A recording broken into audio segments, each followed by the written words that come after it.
আসসালামু আলাইকুম রহমতুল্লাহ। এইচএসসি 2025 সালের পরীক্ষার্থীরা, তোমাদেরকে আমরা ঘোষণা দিয়েছিলাম যে তোমরা যারা এবছর পরীক্ষা দিয়েছো তোমাদেরকে আমরা এইচএসসির আগে কিন্তু ফ্রিতে অনেকগুলো ক্লাস নিয়ে তোমাদের পুরো সিলেবাসটা কমপ্লিট করে দিয়েছিলাম। এইচএসসির শর্ট সিলেবাসটা তোমরা যারা বিশ্ববিদ্যালয়ে ভর্তি পরীক্ষা দিতে চাও কিন্তু তোমরা কোনো কোচিং এ ভর্তি হও নেই, কিংবা ভর্তি হলেও বিশ্ববিদ্যালয়ের কোশ্চেন প্যাটার্নটা সম্পর্কে নিয়মিত পরিচিত নও, সেজন্য অনেক বেশি পড়লেও বিশ্ববিদ্যালয় ভর্তি পরীক্ষায় তোমরা কাঙ্ক্ষিত ফলাফল করতে পারো না। প্রতি বছর লক্ষাধিক শিক্ষার্থী বিশ্ববিদ্যালয়ে ভর্তি পরীক্ষা দিলেও তাদের ভিতরে খুব কম সংখ্যক শিক্ষার্থী আশানুরূপ ফল পায়। এর অন্যতম একটি কারণ হলো আমাদের শিক্ষার্থীরা কোন কোন টপিকগুলো গুরুত্বপূর্ণ, কোন কোন টপিক থেকে বিশ্ববিদ্যালয়ে বেশি প্রশ্ন হয় এবং কোন টপিকগুলো পড়ার প্রয়োজনই নেই, এই প্রায়োরিটি লিস্টটাই করতে পারে না, যার ফলে শিক্ষার্থীদের আশানুরূপ ফলটি পায় না। আমরা সিদ্ধান্ত নিয়েছিলাম 10 বছরের প্রশ্ন সম্পূর্ণ বিনামূল্যে তোমাদেরকে আমরা সলভ করিয়ে দেব। এর জন্য প্রিভিয়াস 3টা ফ্রি ক্লাস নিয়েছি, যেখানে আমি তোমাদেরকে 24-25, 23-24 এবং 22-23 সেশনের কোশ্চেন অলরেডি সলভ করে দিয়েছি। আজকের ক্লাসে আমরা 2 বছরের প্রশ্ন সলভ করব। সবাই রেডি কিনা? সবাই একটু এই ক্লাসটি, যেহেতু তোমাদেরকে আমরা গিফট হিসেবে দিচ্ছি, এটি একটি গিফট ক্লাস, তো আমি আশা করব তোমরা প্রত্যেককে এই ক্লাসটি তোমাদের টাইমলাইনে শেয়ার করবা, যেন আমাদের এই মহৎ উদ্যোগটি সকলের মাঝে ছড়িয়ে পড়ে, আমরা অনেক বেশি সংখ্যক স্টুডেন্টদের সাথে যুক্ত হতে পারি।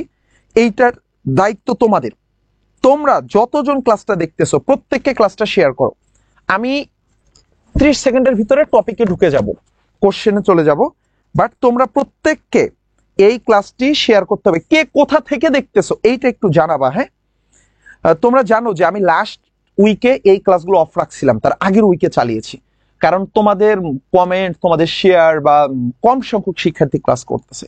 তো এই যে আমি ঘন্টার পরে ঘন্টা চিল্লিয়ে চিল্লিয়ে ক্লাস নেব, স্লাইডটা বানাবো, তোমাদেরকে পিডিএফ দেবো, তো এইটা হচ্ছে ব্যর্থ হয়ে যায়, তাই না? তো তোমরা প্রত্যেককে একটু তোমাদের ফ্রেন্ডদেরকে মেনশন করে দাও, আমি 30 সেকেন্ডের ভিতরে ক্লাসটা শুরু করে দেই।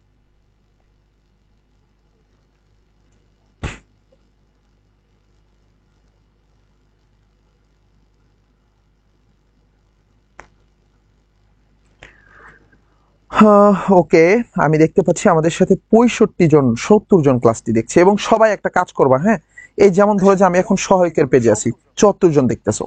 আলহামদুলিল্লাহ ভাইয়া, ভালো আছি। সুমাইয়া সুলতানা বলেছে কেমন আছেন। মিহিতা মীর চলে এসেছি, থ্যাংক ইউ মিহিতা মীর। নাজনীন আক্তার, যারা যারা ক্লাসটা দেখতেছো, এই যে এই জায়গায় লাভ রিয়াক্ট আছে, হ্যাঁ, একটু লাভ রিয়াক্ট বাটনে ক্লিক করবা, তাহলে এই ক্লাসটি যখন রিয়াক্ট, কমেন্ট এগুলো বাড়বে তখন বেশি স্টুডেন্টদের কাছে এটা পৌঁছবে। চলো আমরা শুরু করে দেই। ওকে, আজকের ক্লাসটি আমরা শুরু করে দিচ্ছি। আমরা আজকের ক্লাসে ঢাকা বিশ্ববিদ্যালয়ের 2020-21 না 21-22 সেশনের কোশ্চেনটা আগে সলভ করব, এবং আমরা দেখার চেষ্টা করব যে বিশ্ববিদ্যালয়ে ভর্তি পরীক্ষার প্রশ্ন কত ইজি হয়। 20-21 না, এটা হচ্ছে আমরা প্রথমে সলভ করব 2021-22 সেশনের প্রশ্ন। যখন তুমি 15টা প্রশ্ন দেখবা যে প্রিভিয়াস ইয়ার গুলোতে কোন টপিক গুলো থেকে বেশি প্রশ্ন হয়, তাহলে তুমিও বুঝতে পারবা যে তোমার কোন টপিক গুলো বেশি পড়া দরকার। তো চলো শুরু করে দিচ্ছি। আমি কয়েকটা করে প্রশ্ন সলভ করব, তারপরে তোমাদের অ্যান্সার গুলো দেখবো। হ্যাঁ, এখানে ফার্স্ট কোশ্চেনটা আছে, সিরাজউদ্দৌলা নাটকে দি ব্রেভেস্ট সোলজার কাকে আখ্যা দেওয়া হয়েছে? কাকে বলা হয়েছে ব্রেভেস্ট সোলজার? এইটা সম্পর্কে দেখো, এখানে কিন্তু সাফরে আছে, মীর মর্দান আছে, নারায়ণ সিং আছে এবং বদ্রি আলী আছে না? আমি তোমাদেরকে এই যে দেখো, তার মানে নাটক উপন্যাস থেকে প্রতি বছর প্রশ্ন হয়। এইটা আমরা পেলাম কি থেকে? নাটক থেকে। তাহলে তোমরা খাতায় একটু লিখে রাখো, নাটক এবং উপন্যাস থেকে 2টো প্রশ্ন প্রতি বছর অবশ্যই অবশ্যই আসে। তাহলে এই 4টা চরিত্র সম্পর্কে আমি একটু জানতে চাইবো। নারায়ণ সিং এর আরেকটা নাম ছিল, নারায়ণ সিং এর আরেকটা নাম ছিল, সেই নামটা কেউ জানো? 104 জন আমাদের সাথে দেখতেছে ক্লাসটি। নারায়ণ সিং এর আরেকটি নাম ছিল, সেই নামটি কেউ জানো? তোমরা একটু কমেন্ট করো তো, আমি কমেন্ট দেখতে পাচ্ছি না। আমি দেখতে পাচ্ছি ক্লাসে মাত্র 5 জন কমেন্ট করেছে, তোমরা হয়তো আরো অনেকে কমেন্ট করতেছো, বাট আমি দেখতে পাচ্ছি না। আচ্ছা, 117 জন দেখতেছো। নারায়ণ সিং এর আসল নাম কি ছিল? নারায়ণ সিং এর আসল নাম কি ছিল? আচ্ছা, তোমরা মনে হয় ইডোকাটুমের পেজে করতেছো, আমি আবার সহায়কের পেজে দেখতেছি। আমি ইডোকাটুমের পেজে ঢুকি, দেখি কেউ লিখছো কিনা। নারায়ণ সিং এর আসল নাম কি? আচ্ছা, জেসমিন, তারপরে জিয়ন উষা, থ্যাংক ইউ, তোমরা ক্লাসটি দেখতেছো। দেখি সঞ্জিদা সিদ্দিকা বলছে ভাইয়া কুষ্টিয়া থেকে দেখতেছি, থ্যাংক ইউ সঞ্জিদা। আবির আহমেদ, সবাই কেমন আছো? এই সবাই কেমন আছো, এটা কি রে বাবা? তোমার দরকার নাই তো, তুমি অ্যান্সার করো। ভাইয়া আমার নামটা দিন এক কোনো দিনই বলেন না, নীতি তাফরিন, এটা কোনো কথা বললা রে বোকা?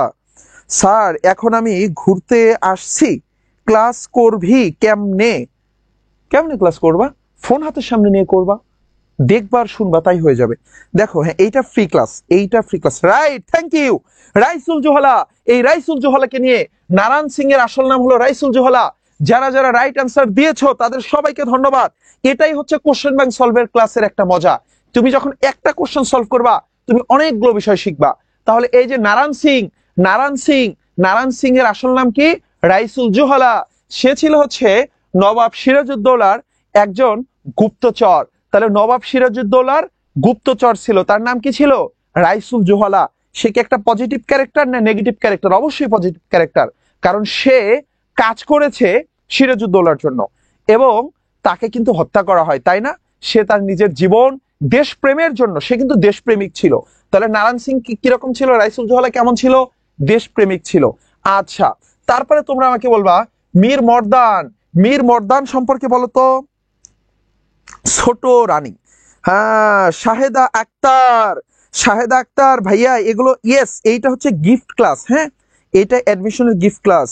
এমএসটি ফাহিমা সিরাজগঞ্জ থেকে দেখছি, মানিকগঞ্জ থেকে মার্জিয়া তোয়া, বনি আমিন রাইসুল জোহলা বলেছো, অর্পিতা বিশ্বাস রাইসুল জোহলা, স্বর্ণালী রাইসুল জোহলা, রমজান আলী রংপুর থেকে দেখছি, উর্মিলা সাহা ঢাকা থেকে দেখছি, জেসমিন ভাইয়া গাইবান্ধা থেকে দেখছি, যুবরাজ চৌধুরী, যুবরাজ মনে হয় হবে তুমি, মাহবুব ইসলাম রাইসুল জোহলা, ঠিক আছে, থ্যাংক ইউ। শেষ কলম হারিয়ে ফেললাম, আসসালামু আলাইকুম। মাইশা তারান্নুম, ওয়ালাইকুম সালাম ভাইয়া।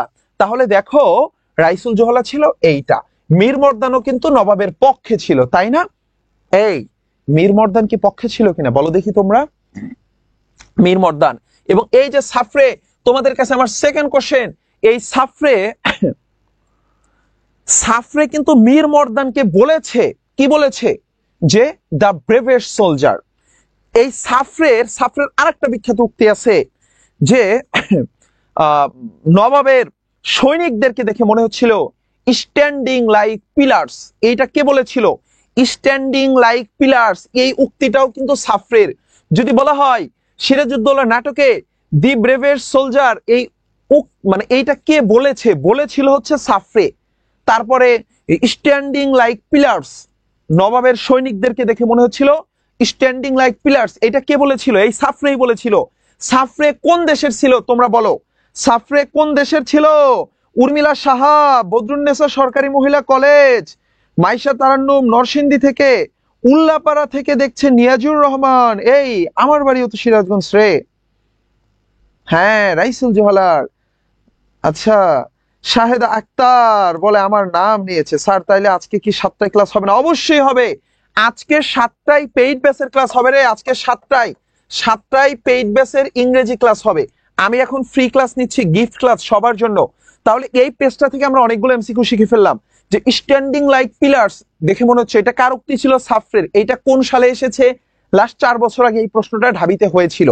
তারপরে হচ্ছে দি ব্রেভেস্ট সোলজার, এটা কে বলেছিল? এটাও সাফরেই বলেছিল। কার সম্পর্কে বলেছিল? এইটা বলেছিল মীর মর্দান সম্পর্কে, মীর মর্দান সম্পর্কে বলেছিল। এই দেখি রে, কে বলেছে? আবির বলে জিএফ লাইভে ক্লাস করে। তোমার কি গ্র্যান্ডফাদার লাইভে ক্লাস করে? আমার গ্র্যান্ডফাদার মারা গেছে বাবা, তোমার গ্র্যান্ডফাদার লাইভে ক্লাস করতে পারে। দেখো, ফরাসি, ফরাসি, ফরাসি, এই শোনো, অনেকে বলতেছে ইরানের। কেন রে বাবা? ইরান, ইরান কি ফরাসি রে? ফার্সি। ইরান হলে হতো ফার্সি, কিন্তু না, ইনি হলো ফরাসি। তাহলে কি হবে? ফরাসি। সাফরে কোন দেশের ছিল বলো দেখি? সাফরে ছিল ফরাসি। ফরাসি মানে ফ্রান্স, আর ফার্সি মানে কি? ইরান। তাহলে কোন দেশের ছিল? ফরাসি ছিল, তাই না? সাফরে। আমরা সেকেন্ড কোশ্চেনে যাবো আজকে, তোমাদের আশা করি এইটা ক্লিয়ার, তাই না? আচ্ছা, বদ্রি আলী কে ছিল? আচ্ছা, এইটাতে আসো তোমরা। ফল্গু নদীর বৈশিষ্ট্য কোনটি? এইখানে আছে অন্তঃসলীলা, তাই না? Answer right. এইটা কোশ্চেন না। এই বছর ঢাবিতে এরকম প্রশ্ন হতে পারে যে ফল্গু নদী কোথায় অবস্থিত। তাহলে বলো তো ফল্গু নদী সম্পর্কে আমি তোমাকে কয়েকটা প্রশ্ন করি। কোথায় অবস্থিত? কোথায় অবস্থিত? হ্যাঁ, কোথায় অবস্থিত, এই অ্যান্সারটা দাও। ফল্গু নদী কোথায় অবস্থিত, এইটা প্রশ্ন হতে পারে। ভারতের কোথায় অবস্থিত ফল্গু নদী? ফল্গু নদী তো অন্তঃসলিলা নদী, এটা আমরা জানি। এবং ফল্গু নদীর সাথে কাকে তুলনা করা হয়, এই দুটোই তোমরা অ্যান্সার দিবা। ফল্গু নদী কোথায় অবস্থিত, ফল্গু নদীর সাথে কাকে তুলনা করা হয়, এই প্রশ্নটা প্রতি বছর প্রত্যেক বছর কিন্তু অপরিচিতা থেকে একটা করে প্রশ্ন হয়। এবং এই জায়গাটা থেকে ফল্গু নদী থেকে প্রশ্ন হওয়ার সম্ভাবনা অনেক বেশি থাকে, কারণ ফল্গু নদীর সাথে আমাদের মামাকে তুলনা করা হয়। কাকে তুলনা করা হয়?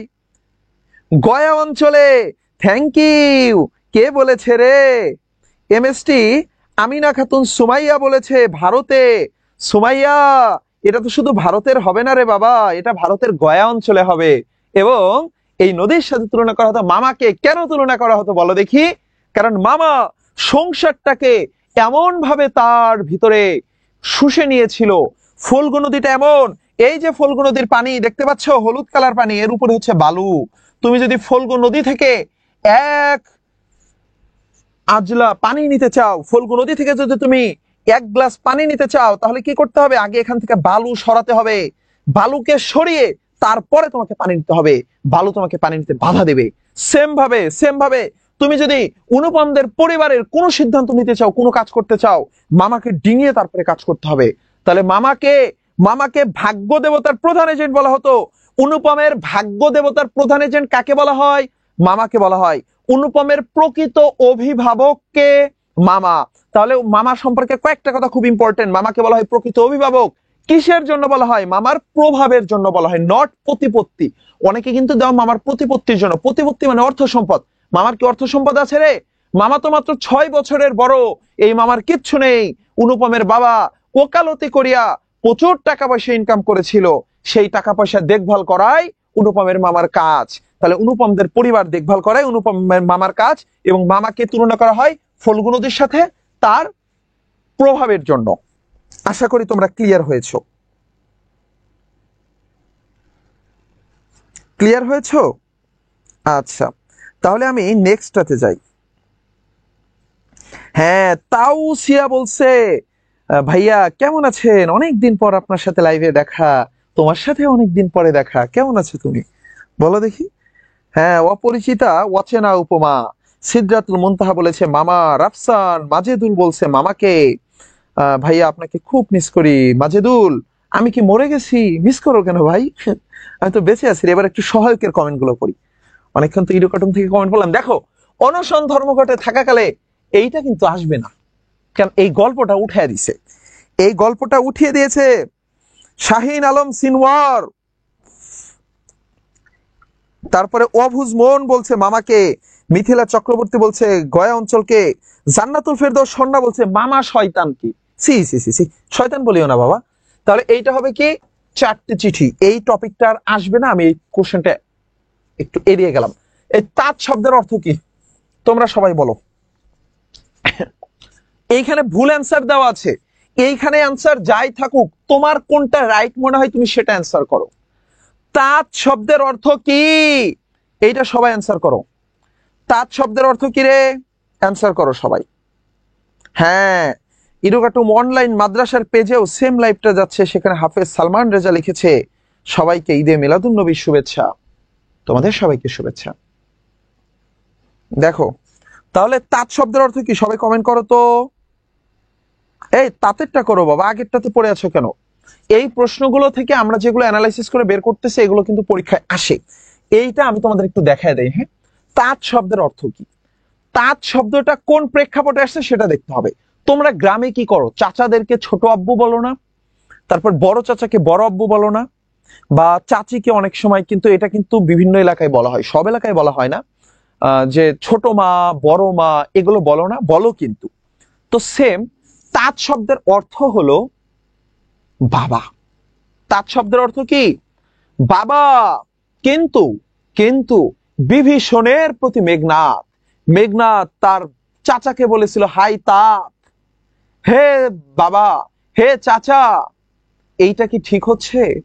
তুমি যে রামানুজকে, এই যে তস্করকে নিজের ঘর দেখাচ্ছ, নিজের আলয় দেখাচ্ছ, এটা তো ঠিক হচ্ছে না। তাত এই যে ভাতিজা তার চাচাকে তাত বলে সম্বোধন করলো, ওই যে বলি না যে বিভিন্ন এলাকায় বাবা বলে সম্বোধন করে, কাকে কাকে বাবা বলে? ছোট চাচা বড় চাচাকে বাবা বলে না? আমাদের মেঘনাদ তার বিভীষণকে, তার চাচাকে তাত বলে সম্বোধন করেছিল। তাহলে এই বিভীষণের প্রতি মেঘনাদ কবিতা অনুসারে তাত অর্থ চাচা, কিন্তু স্বাভাবিকভাবে তাত শব্দের অর্থ বাবা। তাত শব্দের অর্থ কি? বাবা। তোমরা কি ক্লিয়ার কিনা বলো তো? কিশোরগঞ্জ থেকে আলথিয়া ইছো, ইছো না ইকো, এটা নাম রে তোমার? তুমি কোন ধর্মের অনুসারী? তোমার নাম তো আমার কোনো ধর্মই মনে হচ্ছে না। দেখো, বাবা। ইসরাত জাহান তানিশা বলেছে বাবা, তারপরে খাদিজা আক্তার বলেছে পিতা, মিম মিম বলেছে বাবার সমতুল্য, জান্নাতুল ফেরদাউস স্বর্ণা বলেছে চাচা। ঠিক আছে, থ্যাংক ইউ। ওকে ওকে ওকে, হচ্ছে। ঠিক আছে, তাহলে তোমরা ক্লিয়ার কিনা বলো তো? 4 নাম্বারটা ক্লিয়ার? তাঁত শব্দের অর্থ কিন্তু হয় কি? তাঁত শব্দের অর্থ হলো বাবা, কিন্তু যেহেতু এইটা যে কবিতাটা থেকে এসেছে, সেই কবিতার ভিতরে চাচাকে ভাতিজা তাঁত বলে সম্বোধন করেছে, হাই তাঁত, তাই না? যেহেতু মেঘনাদ বলেছে, তাই এটা চাচাই হবে। এরপরে আসো, সেই অস্ত্র কবিতায় কোন প্রতিশ্রুতির কথা বলা হয়েছে? সম্ভবত সেই অস্ত্র কবিতাটি তোমাদের সিলেবাসে নেই।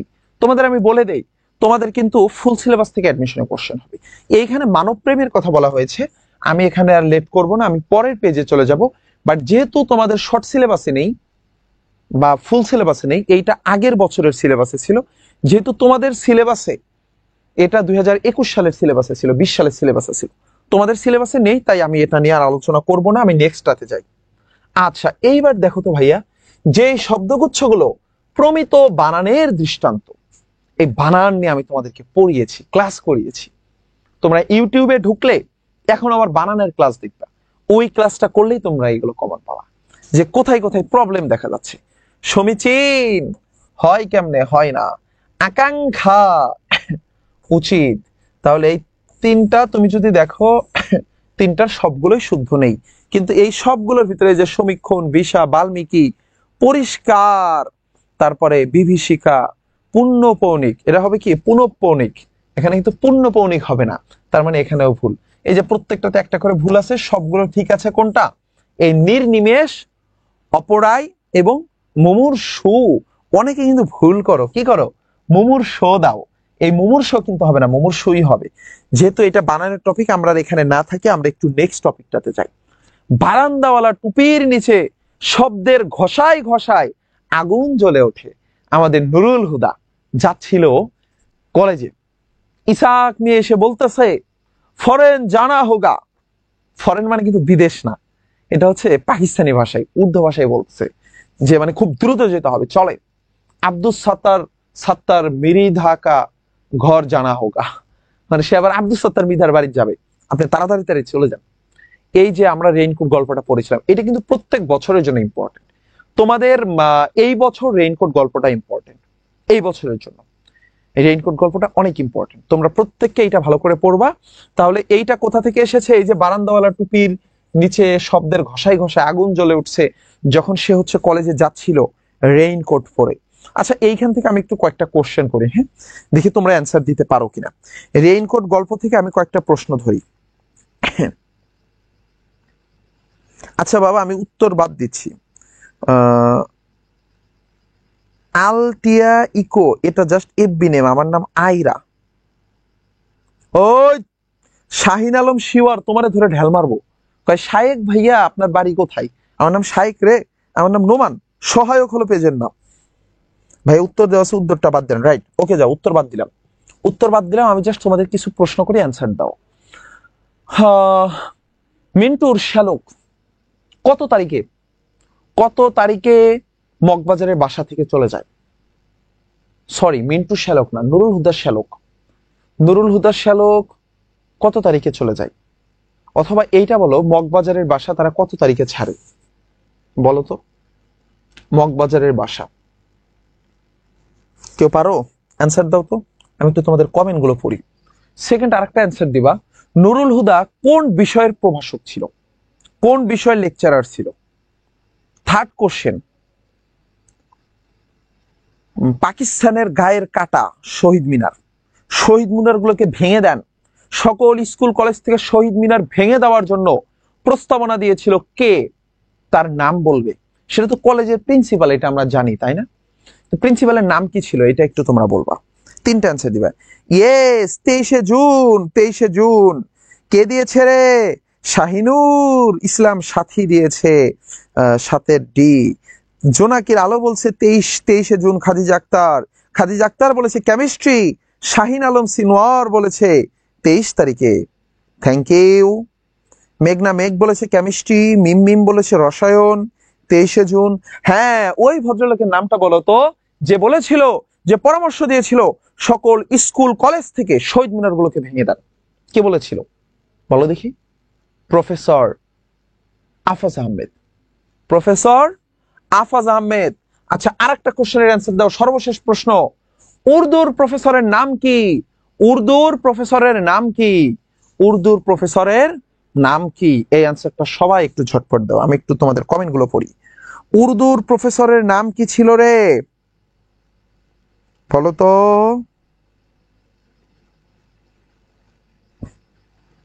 তোমরা যারা ক্লাস দেখো কিন্তু তোমরা রিয়াক্ট দাও না কেন বলো দেখি? হ্যাঁ, আফাজ আহমেদ। উজ্জ্বল বলেছে ডক্টর আফাজ আহমেদ। রেজাউল করিম বলেছে আফাজ আহমেদ। কাজী আবু বক্কর বলেছে আফাজ আহমেদ। জেসমিন বলেছে আফাজ আহমেদ। মেহেরুন নিহাল আফাজ আহমেদ। ফাতেমা আক্তার আফাজ আহমেদ। ঠিক আছে, থ্যাংক ইউ। আমিনা খাতুন সুমাইয়া, সুমাইয়া বলেছে ভাইয়া আকবর সাজিদ হবে। তাহলে কি হবে রে? আকবর সাজিদ হবে, আকবর সাজিদ হবে। উর্দু প্রফেসরের নাম আকবর সাজিদ। দেখো, স্টেক হোল্ডার, স্টেক হোল্ডার মানে কি? স্টেক হোল্ডার মানে হলো অংশীজন। এই যে বলা হয় না যে এই জুলাই বিপ্লবের stake holder Jamaat Shibir, BNP, বৈষম্য বিরোধী ছাত্র আন্দোলন, সকল শ্রেণীর শ্রমজীবী মানুষ, সকল জায়গার শিক্ষার্থী, স্কুল কলেজ বিশ্ববিদ্যালয়, তারপরে সাধারণ মানুষ, রিক্সাওয়ালা, ভ্যানওয়ালা, সবজি বিক্রেতা, চাকরিজীবী, ব্যবসায়ী, সকল শ্রেণীর মানুষ কি বলা হয়? Stake holder. স্টেক হোল্ডার মানে কি? সবাই অংশীজন, সবাই অংশগ্রহণ করেছে। তাহলে এই যে সকল রাজনৈতিক দল, অরাজনৈতিক দল, তারপরে স্বেচ্ছাসেবী মানুষজন, এদেরকে কি বলা হতো? বলা হতো না, এই শব্দটা প্রচুর ইউজ করা হতো না? বিভিন্ন দল বলে না আমরা এই আন্দোলনের স্টেক হোল্ডার, মানে কি? মানে আমরা এখানকার অংশীজন। তাহলে এই যে পারিভাষিক শব্দ, এই টপিক থেকে কিন্তু প্রচুর প্রশ্ন হয় বিশ্ববিদ্যালয় ভর্তি পরীক্ষায়। একটা প্রশ্ন হবেই, যেমন এর আগে হয়েছিল কপিরাইট, মেধা সত্ত্ব, গ্রন্থ সত্ত্ব, তারপরে হয়েছিল তোমার বিভিন্ন শব্দ, প্রত্যেক বছরেরটাতেই তোমরা সামনে আরো পাবা। তাহলে স্টেক হোল্ডার মানে কি ভাইয়া? অংশীজন। আচ্ছা, অংশীজন হলো স্টেক হোল্ডার। দেখি তোমরা সবাই দিয়েছো। আমি যদি তোমাদেরকে আজকে এত তাড়াতাড়ি, এইটা ফ্রি ক্লাস রে বোকা, আজকে এটা তো আর পেইড বেসের ক্লাস না। আচ্ছা, আমি তোমাদেরকে আচ্ছা থাক, এখান থেকে পরে করি, সামনে যাই। লাল সাল উপন্যাসে প্রাণ ধর্মের সহজ প্রকাশের প্রতীক নারী চরিত্রের নাম কি? জমিলা, তাই না? ঠিক আছে, তোমাদেরকে এবার আমি একটা প্রশ্ন করি। আমিনা বিবির পেটে কতগুলোর অধিক প্যাঁচ ছিল? প্যাঁচ, বেরি। এই যে মানে মজিদের মতে, মজিদ যে বলল, ওই যে যখন ধলামিয়াকে দিয়ে আউয়ালপুরের পীরের কাছে পানি আনতে পাঠাইছিল খালেক ব্যাপারীর মাধ্যমে, তখন ধলামিয়া গিয়ে ভয় পেয়ে গেল, মজিদের কাছে গেল। মজিদ যখন খালেক ব্যাপারীরে বলল, খালেক ব্যাপারী বলে মাইয়া মানুষ তো, মাইয়া মানুষের কথা এখন রাখতে হয়, এই জন্য এই কাজ করা হচ্ছে, আপনি মন খারাপ করেন না। তখন মজিদ বলতেছে সমস্যা নেই, আপনার আমি চিকিৎসা দেব, তাকে মাজারে নিয়ে আসেন, সেহরি না করে রোজা রাখতে বলেন, তারপরে সারাদিন কোরআন পড়তে আর নফল নামাজ পড়তে বলেন, তারপরে পাক দিতে বলেন, তারপর চিকিৎসা করব। এবং সে কি বললো যে কতগুলোর অধিক বেরিয়ে আছে বলেন তো? আমিনা বিবির কতগুলো বেরিয়ে আছে? বলো বলো বলো।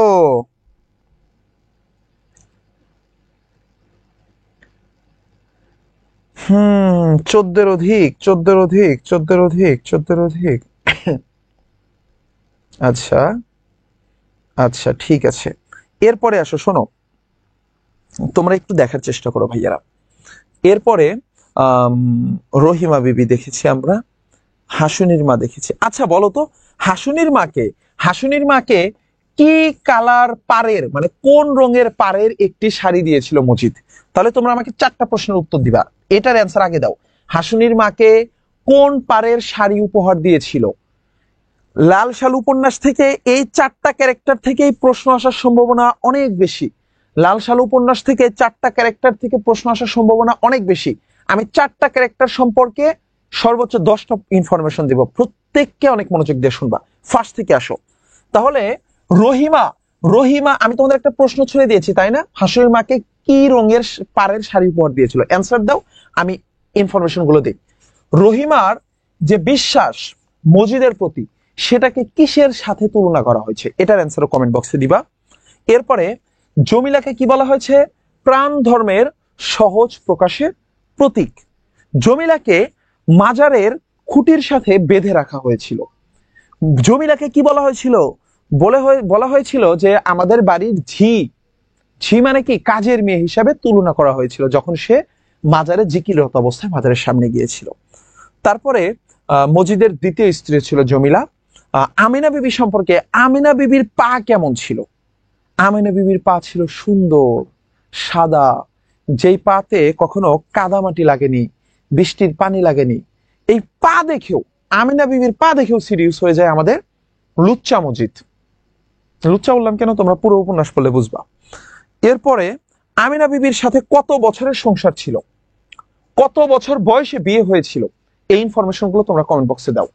কত বছরের সংসার ছিল আমিনা বিবির, কত বছরের সংসার এবং কত বছর বয়সে বিয়ে হয়েছিল? এই সংসারটা কিন্তু ভেঙে যায় মজিদের জন্য। যারা যারা মজিদের শত্রু হয় তাদের প্রত্যেকের সংসার ভেঙে দেয়। এবং হাসুনি কি ছিল তোমরা এটা লেখো তো। হাসুনি কিন্তু একটি ছেলে ছিল। হাসুনিকে পুষ্যি নিতে চায়। পুষ্যি মানে কি? মানে হচ্ছে তোমার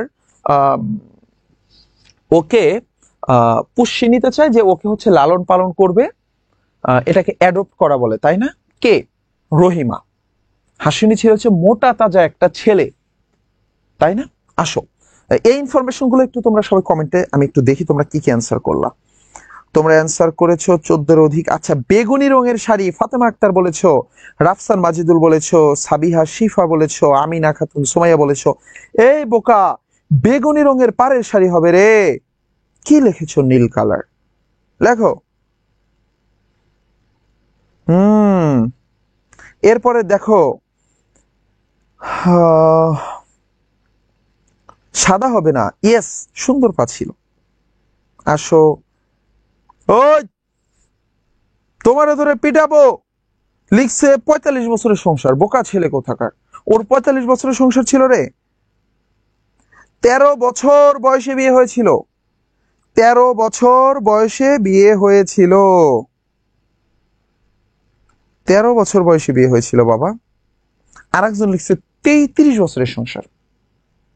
30 বছরের সংসার রে বোকা। 13 বছর বয়সে বিয়ে হয়েছিল। আজকে 7টায় ক্লাস আছে। দেখো, এরপরে রহিমা, তাই না?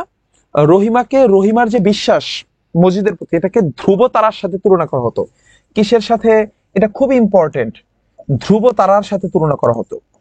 ধ্রুব তারার সাথে তুলনা করা হতো। ধ্রুব তারা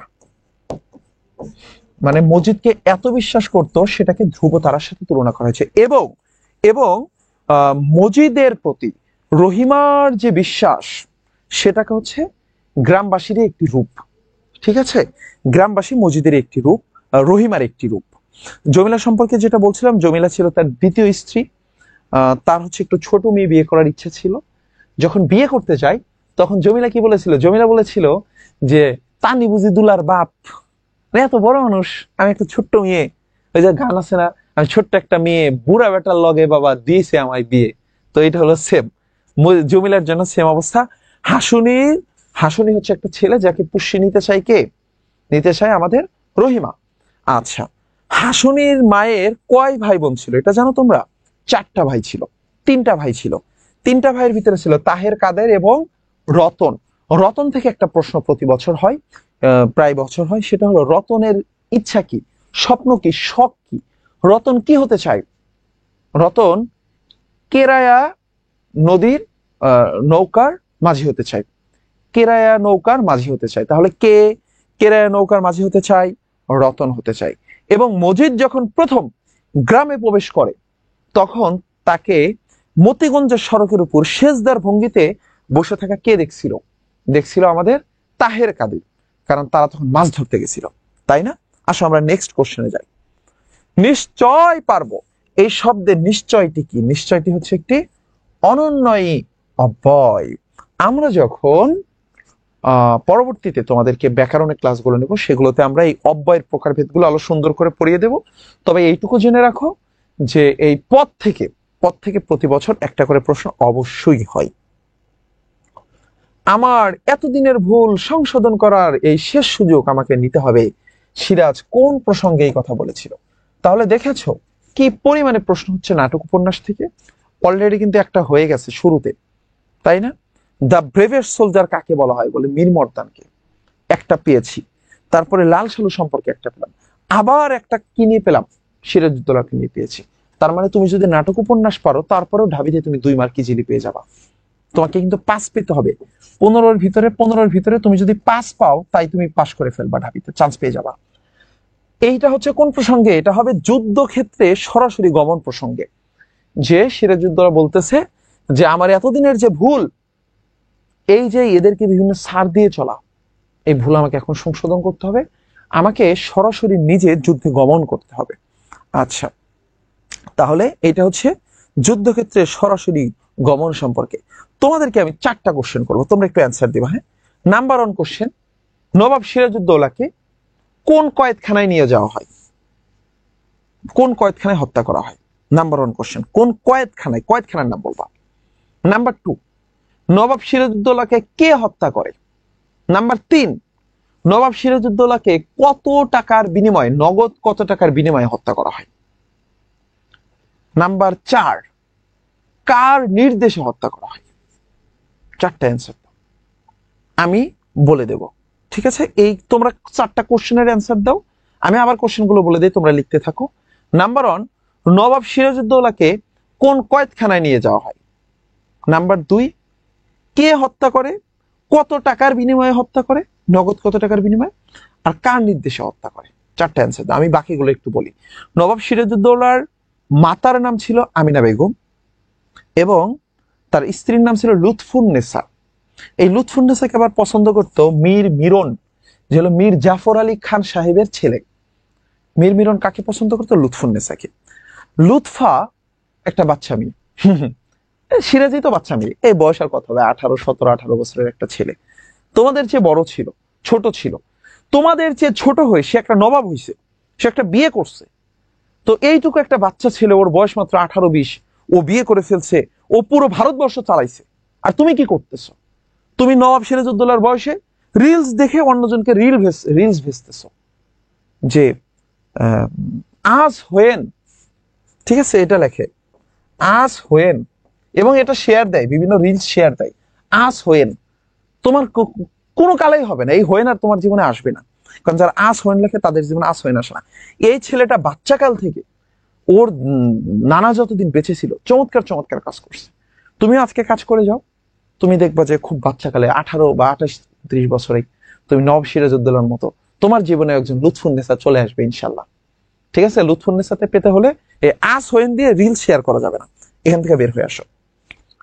দেখো, তাহলে আমার এতদিনের ভুল সংশোধন করার এই সুযোগ আমাকে নিতে হবে। এটা হচ্ছে নবাব সিরাজউদ্দৌলা যুদ্ধক্ষেত্র সম্পর্কে আমি 4টা কোশ্চেন করছিলাম, দেখি কারা কারা অ্যান্সার দিয়েছো। 10,000 টাকার বিনিময়ে জাফরাগঞ্জের কয়েদখানায়, স্বর্ণালী বলেছো জাফরাগঞ্জের কয়েদখানায় মেরেছে মোহাম্মদী বেগ। থ্যাংক ইউ স্বর্ণালী, তোমার সেকেন্ড অ্যান্সার হয়েছে। এবং 10K এটা হয়েছে মেহেরুন নিহাল। এই মেহেরুন, মেহেরুন তুমি কি জানো তোমার নামটা কার নাম অনুসারে? এই যে ঘসিটি বেগম, ঘসিটি বেগমের আসল নাম কি ছিল জানো? মেহেরুন নেসা। তাহলে ঘসিটি বেগমের আসল নাম কি? মেহেরুন নেসা। তুমি কি সেই মেহেরুন নেসা? না না, এমনটা হইও না, ঠিক আছে? এবং সর্বশেষটা হচ্ছে মোহাম্মদী বেগ হত্যা করেছে জাফরাগঞ্জের কয়েদখানায় 10,000 টাকার বিনিময়ে সাদিয়া ইন্না, তারুন জেসমিন, ফারহান আল জামি, তাবাসসুম জান্নাত, আফরিন, সিদরাতুল মুনতাহা, প্রিন্স নিশাত, তোমাদের সবারটা হয়েছে। Thank you. আসো, 4টা অ্যান্সার হয়েছে। আমরা নেক্সট কোশ্চেনটাতে যাই। র, এটি একটি কি ধ্বনি রে? র। র। র। র হবে তারণজাত ধ্বনি। আচ্ছা, এই যে উষ্ণ ধ্বনি কোনগুলো হবে দেখি তোমরা পারো কিনা, তোমরা পারো কিনা? উষ্ণ ধ্বনি কোনগুলো হবে? চারটি ধ্বনিকে উষ্ণ ধ্বনি বলা হয়, চারটি ধ্বনিকে উষ্ণ ধ্বনি বলা হয়। আমার ধ্বনি এবং বর্ণের ক্লাসটা তোমাদের জন্য ফ্রি করে দিয়েছি। তোমরা যদি, এটা হচ্ছে পেইড বেসের একটা ক্লাস ধ্বনি বর্ণের, এটা হচ্ছে তুমি সহায়কের চ্যানেলে ঢুকলে দেখতে পারবা পেইড বেসের ক্লাসটা। ধ্বনি বর্ণের ওই ক্লাসটা অনেক চমৎকার একটা ক্লাস হয়েছে, ওই 2 ঘন্টার একটা ক্লাস, বাট ওই ক্লাসটা থেকে তুমি সবগুলো ভার্সিটিতে কমন পাবা ইনশাল্লাহ। ওইখানে আমরা দেখিয়েছিলাম উৎস বর্ণ হচ্ছে কয়টি? চারটি, তাই না? বর্ণ তো না, ধ্বনি। ধ্বনি হলে হবে তিনটি। কি কি? দন্ত স, তালব্য স, হ। দন্ত স, তালব্য স, হ। আচ্ছা, এটা কোন পেজে আমি কমেন্ট দেখতেছি? ইডুকাটমের পেজে। অনেকে রাইট অ্যান্সার দিতে পারতেছ না, আমি একটু সহায়কের পেজে যাই দেখি কয়জন রাইট অ্যান্সার দিয়েছো। ও হুম, মোহাম্মদ রাফি, থ্যাংক ইউ রাফি। রাফি আমার প্রশংসা করেছে, দেখছেন? নো ম্যান ভাইয়া, থ্যাংক ইউ রাফি। 10,000 টাকার বিনিময়ে, 10,000 টাকার বিনিময়ে মোহাম্মদ রাফি, তোমার জন্য অনেক ভালোবাসা ভাইয়া। তুমি এক কমেন্ট এতগুলো বার লিখো না। তোমার প্রতি একটা অনুরোধ, তোমার যদি এইচএসসি 26 ব্যাচের কোনো জুনিয়র থাকে, ছোট্ট 30 সেকেন্ড, একটু 20 সেকেন্ড প্রমোশন করে দেই। আমি আমার পার্সোনাল এই ফার্স্ট কোনো কোর্স লঞ্চ করেছি, যেখানে আমি তোমাদের এইচএসসি পরীক্ষার্থীদের টোটাল 50টা ক্লাস নেব এইচএসসি 26 ব্যাচের স্টুডেন্টদের জন্য। 50টা ক্লাস নেব এইচএসসি 26 ব্যাচের, যেখানে তোমার হচ্ছে 30টা ক্লাস নেব ফার্স্ট পেপারের উপরে। এবং এই আগামী 3 মাসেই পুরো বাংলাতে এদেরকে আমি বস বানিয়ে দেবো। 3 মাসে পুরো 12টা গল্প, 12টা কবিতা এবং পুরো ব্যাকরণ পাঠ আগামী 3 মাসে আমি এদেরকে কমপ্লিট করিয়ে দেবো।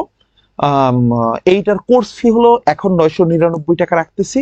যদি তোমার কোনো জুনিয়র থাকে, কারণ অধিকাংশ স্টুডেন্টরা কিন্তু হচ্ছে গ্রুপ সাবজেক্ট গুলো বেশি পড়তে গিয়ে ওরা হচ্ছে তোমার বাংলাকে গুরুত্ব দেয় না, বাট বাংলার জন্যই অধিকাংশ শিক্ষার্থীর গোল্ডেন এ প্লাস বা এ প্লাসটা মিস হয়। তো ওরা যদি তোমার পরিচিত কেউ 26 ব্যাচ বা 27 ব্যাচের থেকে থাকে, ওদেরকে একটু সহায়কের পেজে নক দিতে বলবা, যে সেখান থেকে ওরা হচ্ছে তোমার এই কোর্সটি পারচেস করতে পারবে মাত্র 1,000 টাকায়। আগামী 3 মাস আমি বাংলা ফার্স্ট পেপারের সবগুলো গল্প, সেকেন্ড পেপারের সবগুলো গল্প, কবিতা, নাটক, উপন্যাস এবং পুরো ব্যাকরণ পাঠ ফুল সিলেবাস কমপ্লিট করিয়ে দেবো 3 মাসে। ঠিক আছে? ওদেরকে বলে দিবা, তোমার কোনো জুনিয়র থাকলে একটু সাজেস্ট করতে পারো। দেখি তো কে কে লিখছো। আচ্ছা, দন্ত স, মূর্ধন্য স, তালব্য স, হ, এইটা লিখছে কে? ও জান্নাতুল ফেরদৌস স্বর্ণা বলছে, আপনার জীবনে কি লুৎফার নেশা এসেছে? কেন আসবে বাবা, আমি ছোট মানুষ, আমার বয়স বা কত বছর হবে? এইটুকু বয়সে কি লাইফে লুৎফার নেশা আসবে রে? আমার তো আরো বড় হতে হবে জীবনে। দেখো, তাহলে এগুলো হবে না, এগুলো হচ্ছে উৎস বর্ণ হবে, বর্ণ। উৎস বর্ণ কোনগুলো হবে? দন্ত স, মূর্ধন্য স, তালব্য স, হ। আর যদি ধ্বনি চাওয়া হয় তাহলে মূর্ধন্য স বাদ যাবে, বাকি 3টা হবে। কোনগুলো হবে তাহলে? দন্ত স, তালব্য স এবং হ। ওকে, আচ্ছা। কম্পন জাত কোনগুলো হবে তোমরা বলো দেখি। কম্পন জাত, কম্পন জাতটা লেখো তো। কম্পন জাত বয়শূন্য র হবে না রে? এবং তোমার হচ্ছে এটা তো কম্পন জাত গেল।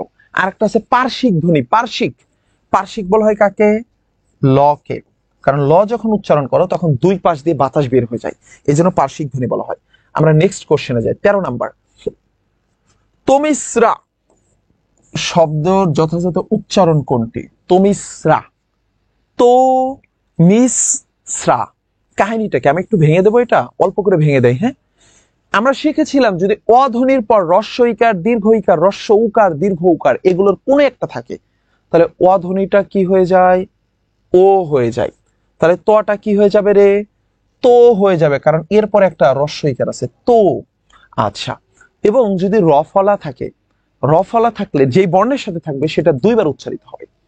যেমন কি আমরা পড়ি না ছাত্রী, কি বলি? এটা আছে ছাত্রী, কিন্তু আমরা উচ্চারণ কি লিখি? ছাত্রী। উচ্চারণ কি হয় রে? ছাত্রী। কারণ যার সাথে রফলা থাকে সেটা 2বার উচ্চারিত হয়। একইভাবে যেহেতু দন্তেশ্বর সাথে রফলা আছে তাই দন্তেশ্বর 2বার হয়েছে, তো মিশ্রা। আমরা পরবর্তী ব্যাকরণের ক্লাসে এটা আরো ভালো ক্লিয়ার হব। নেক্সটে আসো। হ্যাঁ ভাইয়া তো 22-23 বছরের খোকা মাত্র, বুঝো না কেন? এই বেটা, আমার বয়স 23 হয়েছে রে। 23 মানে বোঝো? 23 মানে একটা মানুষ অনেক বড় হওয়া। আমার বয়স 19 পেরুলো, 20-এ যাবে এখন। আমি ছোট মানুষ না, বোঝো না কেন? লোফা কর্মকার লিখছে ভাইয়ার বয়স মাত্র 22-23। 22-23 রে? 22-23 হলে তো আমি অনেক বড় হয়ে যেতাম। শাহিনুর ইসলাম সাথী বলেছে জাফরাগঞ্জের কয়েকখানা মীর মিলন। এই বোকা, মিলন না রে, মিলন তো নির্দেশদাতা। মিলন নির্দেশ দিয়েছে কার সাথে? মোহাম্মদী বেগের সাথে। মোহাম্মদী বেগের সাথে চুক্তি করেছে। হ্যাঁ, মোহাম্মদ রাফি ভাই আমার, তুমি এক কমেন্ট আর এতবার করিও না বোকা। তোমাকে কি বললাম যে তুমি পারলে কোনো 26 ব্যাচের জুনিয়র বা 27 ব্যাচের জুনিয়রকে আমার কথা সাজেস্ট করতে পারো, যে সহায়ক পেজ থেকে মেসেজ করতে পারো, যেন ওরা কোর্সটা কিনতে পারে। ওই কথান কবিতায় যে নিন্দার কথা বলা হয়েছে, এই কবিতাটি তোমাদের ফুল সিলেবাসে নেই। সুরের অপূর্ণতা, যেহেতু তোমাদের ফুল সিলেবাসে নাই, আমি এটা নিয়ে আর পড়াবো না, আমি নেক্সটে চলে যাই। পাথর এবার হঠাৎ নড়ে, দেখছো? দেখছো কাহিনী? 4টা এমসিকিউ হয়েছে শুধু সহপাঠ থেকে। 4টা, 1 বছর। কত সালে? 21-22। আমরা কিন্তু 21-22 সালের ঢাকা বিশ্ববিদ্যালয়ের প্রশ্ন সলভ করতেছি। 4টা এমসিকিউ হয়েছে এক সহপাঠ থেকে, 4টা। এতক্ষণ যে 15টা এমসিকিউ পড়ালাম, এর ভিতর 15টার ভিতর 4টাই কোথা থেকে? শুধু সহপাঠ থেকে। তাহলে পাথর এবার হঠাৎ নড়ে, এটা হলো মজিদ। কার সম্পর্কে বলা হয়েছে? মজিদ সম্পর্কে বলা হয়েছে। হুম, ঠিক আছে, তোমরা বুঝতেছো। আমি কি আরেকটা বছর দেখিয়ে দেব? বলো দেখি, আরেকটা বছর কি দেখিয়ে দেব ভাইয়ারা? তোমরা বললে আমি আরেকটা বছর দেখিয়ে দেব। চলো আরেকটা বছর একটু দেখিয়ে দেই। আচ্ছা, এই ক্লাসটা কি তোমরা শেয়ার করছো? তোমরা শেয়ার করলে তো আরো অনেক স্টুডেন্টের কাছে যাওয়ার কথা। এটা আমাদের ফ্রি ক্লাস, গিফট ক্লাস। আমি আরেকটা বছরে যাব, চলো সবাই সাথেই থাকো। হ্যাঁ, এই যে দেখতেছো, এই যে প্রশ্নগুলো সলভ করতেছো, তোমরা কিন্তু পারতেছো। পারতেছো না? তোমার ভিতর কিন্তু কনফিডেন্স ডেভেলপ হচ্ছে। এই জন্য আমি সবসময় বলি যে তোমরা কি করবা, সবসময় কোশ্চেন ব্যাংক সলভের ক্লাস করবা, কারণ কোশ্চেন ব্যাংক সলভের ক্লাস করলে তোমার ভিতর কনফিডেন্স ডেভেলপ হয়। আসো আমরা 2020-21 সালের প্রশ্ন এবার সলভ করবো।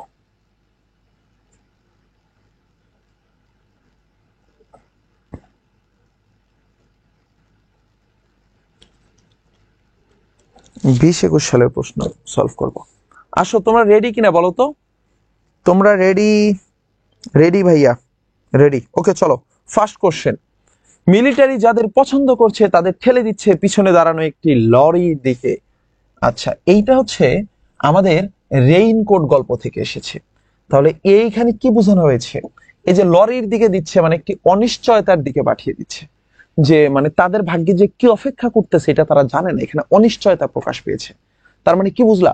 রেইনকোট গল্প থেকে প্রচুর পরিমাণে প্রশ্ন হয়, প্রত্যেক বছর প্রশ্ন হয়, প্রত্যেকটা ইউনিভার্সিটিতে প্রশ্ন হয়। রেইনকোট গল্প থেকে আরেকটা প্রশ্ন করি, দেখি তোমরা পারো কিনা। আচ্ছা, আহ নিচের তলার, না এটাও না করি, এটা তো তোমরা পারবা, যে এটা হচ্ছে ওয়েল্ডিং যে দোকানের মালিক, যে, তাই না? তার হচ্ছে শ্বশুর একজন সর্দার গোছের রাজাকার ছিল, যে হচ্ছে তার মেয়ের বাড়িতে বিভিন্ন ফ্রিজ, রেফ্রিজারেটর, তারপরে টিভি, এগুলো বিভিন্ন জিনিস পাঠাতো। এটা তোমরা পারবা। তোমরা আমাকে অ্যান্সার করো যে কতগুলো আলমারি আনা হয়েছিল কলেজের অফিসে? কতগুলো আলমারি আনা হয়েছিল? কতগুলো আলমারি আনা হয়েছিল কলেজের অফিসের জন্য? কতগুলো আলমারি আনা হয়েছিল? এইটা একটু তোমরা রেইনকোট গল্প থেকে অ্যান্সার করো। আমি নেক্সট কোশ্চেনে যাব, তোমরা এটা অ্যান্সার করো।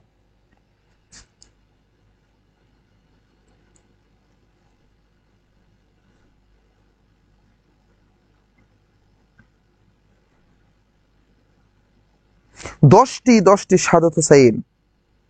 হ্যাঁ হ্যাঁ, মোহাম্মদ রাফি ইউটিউবে দিয়ে দেবো ভাইয়া, এই ক্লাসগুলো ইউটিউবে দিয়ে দেবো। মোহাম্মদ রাফি সাদত বলছে 10টি, থ্যাংক ইউ। মেহজাবিন নুসরাত বলেছে 10টি, ঠিক আছে, 10টি হবে, তাই না? আচ্ছা, a cat in gloves catches no mice. শোনো, আহ এই যে প্রবাদগুলো চাইবে না ভাইয়া, প্রবাদগুলো মনে রাখার টেকনিক হলো যেইটাকে দেখে মনে হবে হতে পারে সেইটা হবে না। ঠিক আছে, তাহলে এখানে বিড়াল বলছে, তার মানে বিড়াল রিলেটেড যেটা আছে সেটা হবে না। তাহলে বিড়ালের গলায় ঘন্টা বাঁধা সহজ না, এটা হবে না। আচ্ছা, বিনা মেঘে বজ্রপাত, এটার ইংলিশটা আমি একটু জানতে চাই, এটার ইংলিশটা আমি জানতে চাই, কারণ এই সমর্থক শব্দটার এই এই কোশ্চেনটা তোমার ইংরেজিতেও ভোকাবুলারিতে আসতে পারে, বাংলাতেও আসতে পারে। বিনা মেঘে বজ্র, এইটা তো তোমরা দেখতেইছো, এখানে তো অ্যান্সার দেওয়াই আছে, তাই না? এখানে হচ্ছে গ হবে। তাহলে a cat in gloves catches no mice, তাহলে এখানে কিন্তু হচ্ছে কি হবে, সোজা আঙুলে ঘি ওঠে না, এখানে দেওয়াই আছে অ্যান্সার। তোমরা ওইটা একটু বলো যে বিনা মেঘে বজ্রপাত, কে কে পারো আমি একটু দেখতে চাই, কে কে পারো।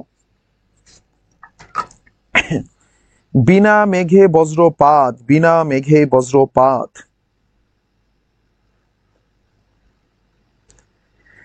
দশটি, ঠিক আছে বোকা, হয়েছে। সাদিয়া ভুইয়া বলেছে আসসালামু আলাইকুম। ওয়ালাইকুম আসসালাম সাদিয়া। তোমরা যারা এইমাত্র জয়েন করেছো তোমাদের সবাইকে স্বাগত জানাচ্ছি আমাদের ঢাকা বিশ্ববিদ্যালয়ের প্রিভিয়াস ইয়ার কোশ্চেন সলভের এই ক্লাসে। আজকের ক্লাসটিতে আমরা বিশ্ববিদ্যালয়ের বিভিন্ন বছরের প্রশ্নগুলো সলভ করতেছি। নেক্সট ক্লাস থেকে আমরা টপিক ভিত্তিক করব। একটা ক্লাসে আমরা সমর্থক শব্দ পড়াবো, একটা ক্লাসে আমরা বিপরীতার্থক শব্দ পড়াবো, একটা ক্লাসে আমরা তোমাদের এক কথায় প্রকাশ পড়াবো। এই টাইপের ক্লাসগুলো নেব। হ্যাঁ, এটা অ্যান্সার করো। বিনা মেঘে বজ্রপাত। রাফসান বলছে ভাই আপনি ইডুকাটুমের কমেন্ট দেখেন। হ্যাঁ দেখতেছি, যে এখন আমি ইডুকাটুমের লাইভের কমেন্ট দেখতেছি। থান্ডার স্ট্রম উইদাউট, এই কি লিখছো, কি লিখছো, এটা কে লিখছে রে? এটা হচ্ছে গুগল মারছে। থান্ডার উইদাউট এ ক্লাউড, বাবা এইটা নাই রে বাবা, এটা হবে না, এইটা হবে না, না না, এটা ফ্রি ক্লাস। এই যে মেহেরুন নিহাল, থ্যাংক ইউ, নিহালেরটা হয়েছে। তার মানে যারা যারা লিখছো, কি লিখছো, থান্ডার স্টর্ম উইদাউট ক্লাউড, এটা হবে না, এটা তো তুমি অনুবাদ করছো, এটা হবে না। হবে কি, এই যে মেহেরুন যেটা লিখছে সেটা হবে a bolt from the blue, a bolt from the blue, এইটা হবে রাইট অ্যান্সার। তাহলে রাইট অ্যান্সার কি হবে, a bolt from the blue. এই যে আমি একটু লিখে দেই এ, কারণ এইটা কিন্তু তোমাদের ইংরেজিতে তুমি যখন ইংরেজি প্রশ্ন সলভ করবে ঢাকা বিশ্ববিদ্যালয়ে এটা কমন পাবা, এ বোল্ট, এবং সব বিশ্ববিদ্যালয়ে এটা থেকে প্রশ্ন হয়, a bolt from the blue, a bolt from the blue, এইটা হয়েছে। Meherun Nihal, thank you. দেখো দেখো যুবরাজ, তিনি সব বানায় বানায় লিখছে, বলে আমরা তো ইংরেজি পারি এই জন্য লিখবা। এই তোমার আমি বললাম ব্রেন চাইল্ড, ব্রেন চাইল্ড শব্দের অর্থ কি বলো? ব্রেন চাইল্ড মানে কি, ব্রেনের বাচ্চা। তোমরা যারা গুগল করবা, গুগল করে দেখবে আচ্ছা ব্রেন চাইল্ড তার মানে শিশু ব্রেন, এরকম কিছু। হ্যাঁ, ব্রেন চাইল্ড মানে কি হবে বলো দেখি তোমরা, ব্রেন চাইল্ড। নুসরাত হাবিব তিবা, কোনো সমস্যা নেই, তুমি যুক্ত হয়েছে এটাই অনেক, লেট হয়েছে তাতে কি। দেখো দেখো রে, এরা গুগল, এরা হলো বট। এই তুমি এইসব বটগিরি করতে পারবা অ্যাডমিশন টেস্টে গিয়ে পরীক্ষার হলে বসে? তোমরা হলো বট স্টুডেন্ট। কি লিখছে, লিখছে থান্ডার স্টর্ম উইদাউট ক্লাউডস, বানায় বানায় লিখছে, চমৎকার। হ্যাঁ, a bolt from the blue, a bolt from the blue. আরে বাবা, এইটা হচ্ছে প্রবাদ। প্রবাদ প্রবচনকে কখনোই আক্ষরিক অর্থ হয় না। আচ্ছা, আক্ষরিক শব্দের ইংরেজি কি, এইটা তোমরা সবাই লেখো। আক্ষরিক শব্দের ইংরেজি কি, কারণ এইটা প্রচুর ইউজ করা হয় আমাদের দৈনন্দিন জীবনে। আক্ষরিক আমরা বলি না, আক্ষরিক ভাবে ভেবে দেখলে এটা হবে, আক্ষরিক মানে হচ্ছে লিটারেল। আমরা বলি না লিটারেলি আমি তো চমকে উঠলাম, এটা আমরা বলি না। তাহলে লিটারেল মানে কি, আক্ষরিক। এরা হলো বট স্টুডেন্ট, বুঝেছো? এই তিনি, তিনি তোমাকে স্যালুট। তুমি আবার লজ্জা পেয়ে অ্যান্সার দেওয়া বন্ধ করিও না যে ভাইয়া একটা ভুল দিছি তাই এরকম বট বলে পচালেন না রে বাবা। অ্যান্সার করতে করতে তোমার সাহস থাকতে হবে। তুমি পেরেছো, তুমি ভুল করো, বাট তুমি তো দিয়েছো, বাট গুগল করছো কেন তুমি? গুগল করা যাবে রে বোকা, করা যাবে না। Literal, yes literal. হুম হুম এই আমি যে বললাম, আমি যে বললাম যে ব্রেন চাইল্ড মানে কি, একজন পারলা না? আমি একটু দেখি ইডুকাটুম পেজে কেউ পারতেছে না, সহায়ক পেজে কে অ্যান্সার দিচ্ছে দেখি তো, তোমাদের অ্যান্সার হচ্ছে কিনা। কেউ পারে না, গুগলে সার্চ দেন ভাইয়া এখন থাকি কি 5টায় ক্লাস হবে? বাবা এটা ফ্রি ক্লাস, এই জন্য 5টায় নিচ্ছি। পেইড ব্যাচের ক্লাস রাতেই হবে, সন্ধ্যা 7টায় হবে। লিটারেলি রাইট, লিটারেলি হবে। ব্রেন চাইল্ড মানে বোঝো না? এই যে আবশ কাল লিখছে, তোমারটা অনেকটাই হয়েছে। ব্রেন চাইল্ড মানে কি? আবিষ্কারের মতো, রাইট, এরকমটাই। ধরো মানে বলে না যে আজকের পদ্মা সেতু হলো বঙ্গবন্ধুর একটি ব্রেন চাইল্ড, এটা শেখ হাসিনা বলতো যে এটা আমার বাবার স্বপ্নের তৈরি, এটা আমার বাবা ভেবে রেখে গেছিলেন পদ্মা সেতু হবে। তারপর বলে এই যে স্যাটেলাইট আকাশে উঠতেছে, এটা হচ্ছে বঙ্গবন্ধুর স্বপ্ন ছিল। স্বপ্ন এক জিনিস আর ব্রেন চাইল্ড অন্য জিনিস। ব্রেন চাইল্ড হচ্ছে কোনো একজন মানুষের চিন্তা, সে চিন্তা করে এটা বানিয়েছে। কেউ এটা পুরো প্ল্যানটা যার, যে পুরো বিষয়টা ডিজাইন করেছে, তাকেই তার ব্রেন চাইল্ড বলা হয়। ওকে, ঠিক আছে, আসো। তার মানে আমাদের অনুবাদ থেকে ঢাবিতে প্রশ্ন হয়, এখন থেকে কারো শান্তিতে আর কোন রকম বিঘ্ন ঘটবে না, এটা হলো মীর জাফর বলছিল। আমি জানতে চাই যে মীর জাফর ঘুষিটি বেগম একটা জায়গায় মজলিস বসতো, সেই জায়গাটার নাম কি? সেই জায়গাটার নাম কি? একটা জায়গায় জলসা বসতো, জলসা। সে জলসা হতো কোন জায়গায়, কোন প্রাসাদে? সেই প্রাসাদের নামটা বলো, যেই প্রাসাদের উপর পরবর্তীতে বাধ্যবাধকতা দেয়, যেই প্রাসাদকে নজরবন্দি করে রাখে সিরাজউদ্দৌলা, যেই প্রাসাদে বসে বসে যত কূট চাল চালানো সব কাজ করতো কে? খালা ঘুষিরে বেগম। সেই প্রাসাদের নাম হলো মতিঝিল প্রাসাদ, মতিঝিল প্রাসাদ। আচ্ছা, এরপরে মিরন তো হচ্ছে মীর জাফরের ছেলের নাম। উমিচাঁদ হচ্ছে একটা বোকারাম, হাদারাম। এই বোকাটা হচ্ছে অর্থ লেনদেন নিয়ে পরবর্তীতে ধরা খেয়েছিল। এবং ক্লাইভ, ক্লাইভ হচ্ছে বাবা মার একটি উচ্ছৃঙ্খল ছেলে, শাস্তি স্বরূপ ভারতে পাঠিয়েছিল। ওকে, আমরা নেক্সটে যাই। ফেব্রুয়ারি, আচ্ছা এইটা কেন বলছিল যে এখন থেকে কারো শান্তিতে আর কোনো রকম বিঘ্ন ঘটবে না? কারণ নবাব সিরাজউদ্দৌলা থাকতে ওদেরকে কোনো আকাম কুকাম করতে দিত না। কিন্তু মীর জাফর বলছিল যে আমারে শুধু একবার নবাব বানাও, তারপরে আর কারো শান্তিতে কোনো বিঘ্ন ঘটবে না, সবাই ইচ্ছা স্বাধীন মতো ব্যবসা বাণিজ্য বা কাজকর্ম করে খাবো। এরপরে আসো ফেব্রুয়ারি 1969 কবিতায় রক্তের বুদবুদ বলতে কি বোঝানো হয়েছে? কৃষ্ণচূড়া ফুল। মজার ব্যাপার, এই সেম কোশ্চেনটা ঠিক 2 বছর পর, 1 বছর পর, এইটা হলো 2021 সালের প্রশ্ন। এটা কোন সালের প্রশ্ন? 2021 সালের প্রশ্ন। এই সেম প্রশ্নটা 22-23 সালে আবার আসছে ঢাবিতে, সেম প্রশ্নটা। যে এখানে আসছে কি, রক্তের বুদবুদ বলতে কি বোঝানো হয়েছে? কৃষ্ণচূড়া ফুল, কৃষ্ণচূড়া ফুল। আর 22-23 সেশনে এসেছিল ফেব্রুয়ারি 1969 কবিতায় আমাদের চেতনার রং কি? এই রক্তের বুদবুদের জায়গায় কি এসেছিল? একটু ঘুরিয়ে আসছে প্রশ্নটা, জাস্ট 1 বছর পর।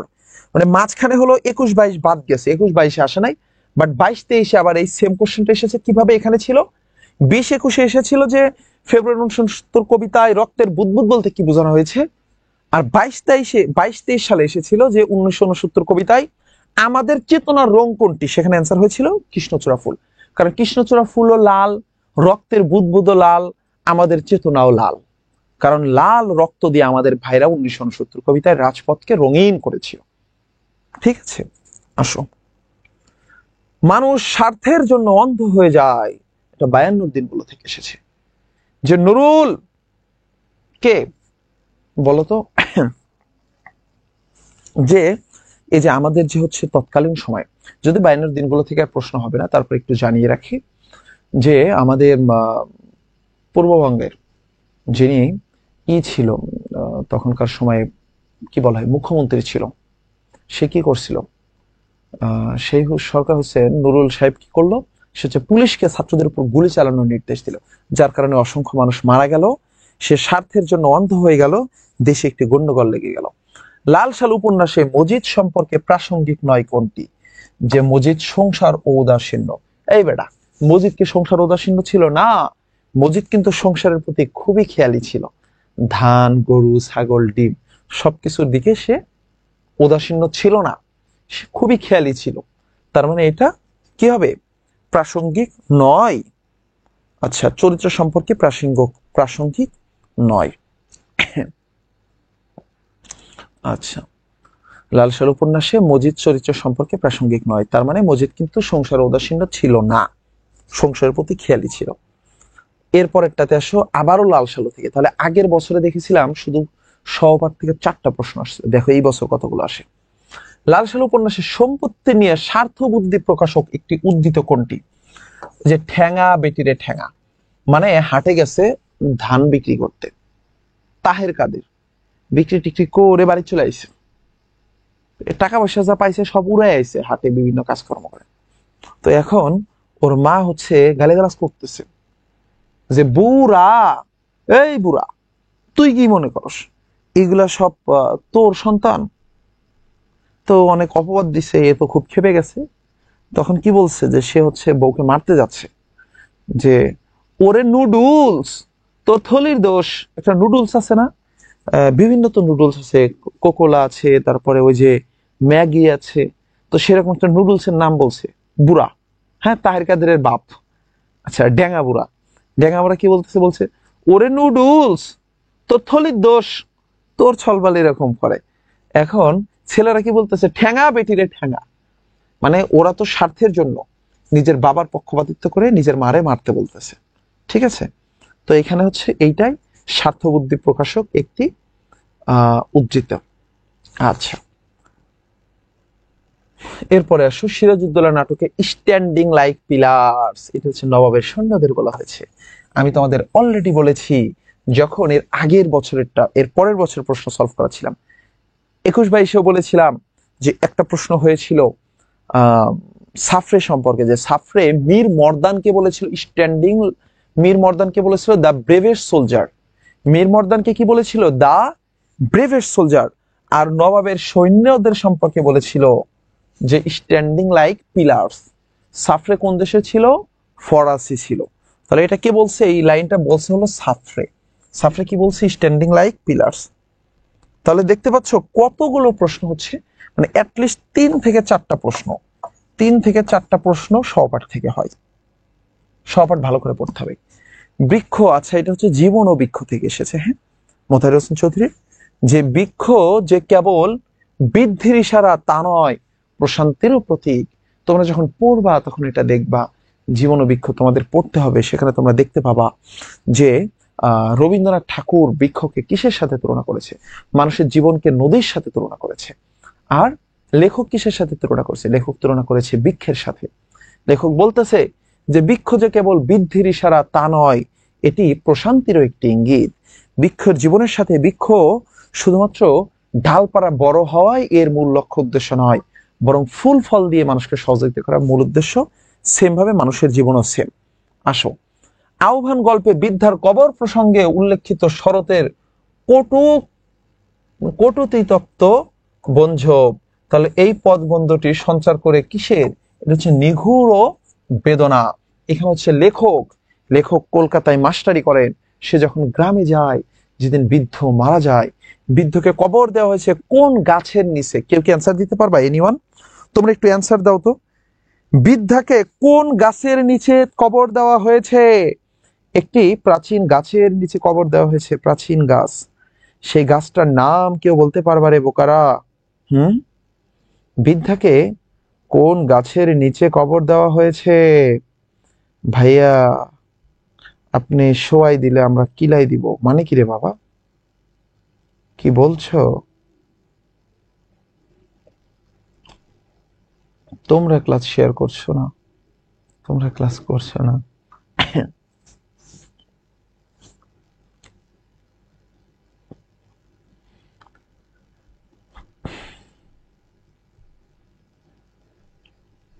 বাবা, এটা তোমাদের সিলেবাসে নাই, আপনি অ্যান্সার দিয়ে রাখেন কেন? মেঘ না মেঘ, রেগে গেছে, এতগুলো ইংরেজি এক্সাম তো ভয় পেয়ে গেছি বাবা, আমি তো আগামী 7 দিন ক্লাসে নিতে পারবো না। নো নো বোকা, এটা ভুলে গেছে ভাইয়া, নেক্সট টাইম থেকে আর অ্যান্সার দিয়ে দেবো না। হ্যাঁ, এইটা আমি আজকে পড়ানো শুরু করছি পিডিএফ দিয়ে। আমি যদি পিপিটিএক্স দিয়ে পড়াইতাম, পাওয়ার পয়েন্ট প্রেজেন্টেশন দিয়ে পড়াইতাম, তাহলে অ্যান্সার থাকতো না। আমি নেক্সট ক্লাসগুলো থেকে পিপিটিএক্স দিয়ে পড়াবো। হ্যাঁ, কারণ আজকে ক্লাস শুরু করার পরে দেখতেছে আমার অপারেটরের ভুল এটা, কারণ আবার যদি ক্লাস এন্ড করে দিয়ে আবার নতুন করে শুরু করি এটা খারাপ দেখা যায়, এই জন্য আজকে এটা দিয়ে চালাচ্ছি, নেক্সট টাইম থেকে দেবো। আহ্বান গল্পের তিনি চৌধুরী, তুমি ভুল করনি, কিন্তু তোমারটা সঠিকও হয়নি, তোমার অ্যান্সার অর্ধেক রাইট হয়েছে। তিনি চৌধুরী বলছে যে আমি লিখলাম যে বৃদ্ধাকে নিম গাছের নিচে কবর দেওয়া হয়েছে, নিম গাছ। যদি আমার উত্তর ভুল যায় তাহলে আমি আর কখনো কমেন্ট করব না। এই জন্য আমি তোমাকে বললাম যে তোমার এই উত্তর ভুল যায়নি। তিনি চৌধুরী তোমার অ্যান্সার রাইট হয়েছে, তোমাকে অভিনন্দন, বাট অর্ধেক রাইট হয়েছে, গাছটুকু রাইট হয়েছে, বাকি অর্ধেক ভুল হয়েছে। বাকি অর্ধেক হলো তিত্তিরাজ হবে। তাহলে কি হবে?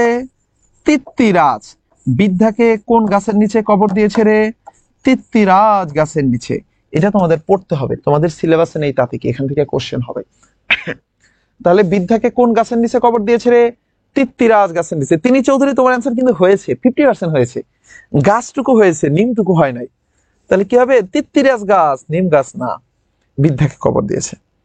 আসো 11 নাম্বারটাতে আসো। জাদু শব্দটি যে ভাষার, জাদু শব্দটি কোন ভাষার হবে বলো দেখি? ফার্সি ভাষার। জাদু শব্দটি শোনো, ঢাবিতে যতগুলো প্রশ্ন হয় প্রত্যেক বছর কিন্তু এগুলো থেকে প্রশ্ন হয়। যেমন জাদ্রেল, এটি কোন ভাষার শব্দ? এটা এসেছিল, জাদ্রেল এসেছে জেনারেল থেকে, সেটা হচ্ছে ইংরেজি ভাষার শব্দ। তারপরে এই যে জাদু শব্দটি, মানে অ্যাডমিশন টেস্টে যত প্রশ্ন হয় উচ্চ ভাষা থেকে, তার ভিতরে 70% হয় ফার্সি ভাষা থেকে।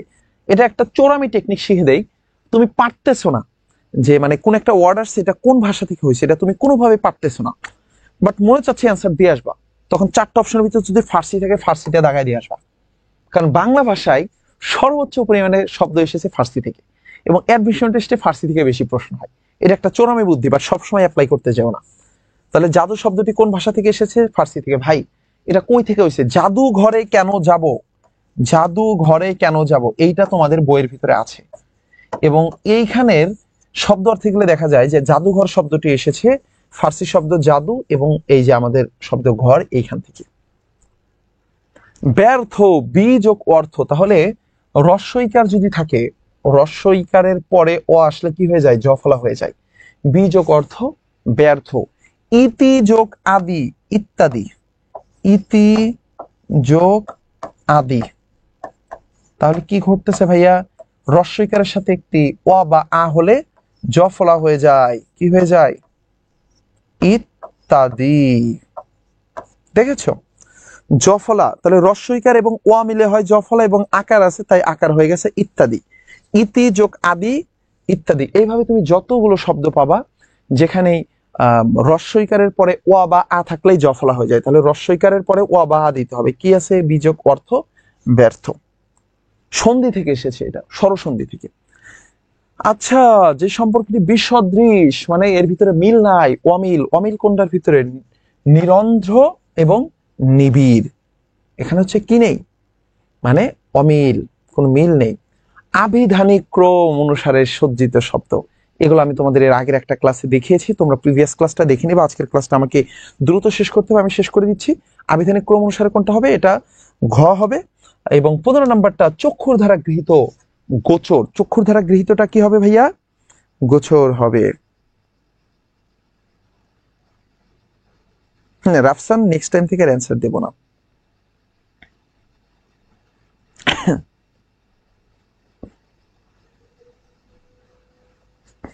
Question solve. ওকে, এটা ফ্রি ক্লাস ছিল। আচ্ছা মেঘনা মেঘ, নেক্সট টাইম ভাই আমার এইটা পিপিটি বানানো আছে, এই পিসিতেই আছে, বাট আমার অপারেটর, আমি হচ্ছে ফ্রেশ হতে গেছিলাম, ওরে বলছে এটা ওপেন করে দিবা, রেডি করে রাখবা। সে রেডি করে রাখছে হচ্ছে পিডিএফ। পিডিএফ তে অ্যান্সার চলে আসবে, আমার এখানে অ্যানিমেশন করা আছে আমার পিপিটি এক্সে। আমি যখন একটা ক্লিক করব শুধু কোশ্চেনটা আসবে, অ্যান্সার আসবে না। নেক্সট ক্লিকে অ্যান্সার আসবে। এটা ভুল হয়ে গেছে। আমরা হচ্ছে ফ্রি ক্লাসগুলো বিকেল 5টায় নেব, ঠিক আছে? আর আমাদের পেইড ব্যাচের ক্লাসগুলো সন্ধ্যায় হবে। তাহলে দেখা হচ্ছে নেক্সট ফ্রি ক্লাসে, নেক্সট ডে বিকাল 5টায়। আল্লাহ হাফেজ। আজকের মতো এখানে শেষ করে দিচ্ছি। তোমরা আমাদের ক্লাসগুলো করো, বই যতই পড়ো, ক্লাস করলে তোমার নিজেকে অনেক সমৃদ্ধ করতে পারবা, বুঝতে পারবা কোন টপিকগুলো থেকে বেশি বেশি প্রশ্ন হয়। নেক্সট টাইম আমরা টপিক ভিত্তিক ক্লাস দেবো, তখন তোমরা আরো বেশি উপকৃত হবা। দেখা হবে পরবর্তী ক্লাসে। আজকের মতো এখানে শেষ করছি। আসসালামু আলাইকুম ওয়া রাহমাতুল্লাহি ওয়া বারাকাতুহু। হ্যাঁ, বাগধারার পিডিএফ দেই নাই না, দিয়ে দেবো, সমস্যা নাই।